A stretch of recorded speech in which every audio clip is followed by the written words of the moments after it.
time and time again, Muslims continue to prove that they have no intentions for peacefully assimilating into Western civilization after fleeing their war-torn countries. We see the devastating effects of countries who allow Muslims to flood their countries. Just take a look at what's going on in Europe.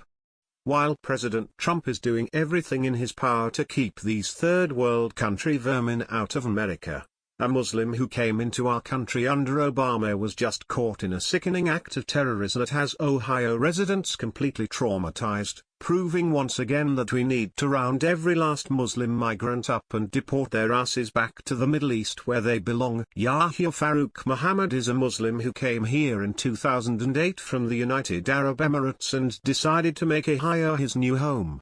But he had little intentions for peacefully assimilating into his new country, as authorities would soon learn. Not long after migrating here from his terror-ridden country, Muhammad hooked up with notorious now-dead terrorist recruiter Anwar al-Awlaki, later traveling to Yemen to provide the terrorist with thousands of dollars and equipment to carry out future terror attacks. But that was unfortunately just the beginning. After being investigated, charged, and jailed while awaiting his sentence, Muhammad then set out to inflict jihad on the federal judge presiding over his case, a plot that was luckily discovered right before the judge was brutally assassinated. The Blade reported, a man awaiting trial in the Lucas County Jail for providing financial support to the Al-Qaeda terrorist network was charged late today with trying to get U.S. District Court Judge Jack Zuhari assassinated. Federal investigators claim Yahya Farooq Muhammad, 37, of the United Arab Emirates, not only wanted the judge dead but also wanted his would-be assassin to make sure his body was not found. Mr. Muhammad was indicted by a federal grand jury in Toledo for attempted first-degree murder of a federal officer, solicitation to commit a crime of violence, and use of interstate commerce facilities in the commission of murder for hire. He is believed to have put a contract out on the judge's life from his jail cell. The indictment claims he told a fellow inmate at the Lucas County Jail he would pay $15,000 to have Judge Zuhari, who is presiding over his terrorism case, killed. Prosecutors presented evidence that showed Mr. Muhammad arranged for his wife to make a $1,000 down payment, which she did on May 5, according to the indictment. When asked when he wanted the murder committed, Muhammad stated, "The sooner would be good, you know," the indictment said. Federal prosecutors said Mr. Muhammad did so to obstruct the terrorism case against him.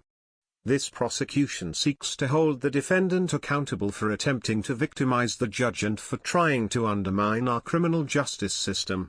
Barbara L. McQuaid, U.S. Attorney for the Eastern District of Michigan, said in a news release. Agent Stephen D. Anthony of the FBI's Cleveland Field Division spoke about the case, saying that Muhammad will now face serious additional federal charges that will add decades onto his sentence. Conspiring to have a judge killed is not the way to avoid being prosecuted. Now Muhammad will be held accountable for additional serious federal charges, Anthony stated.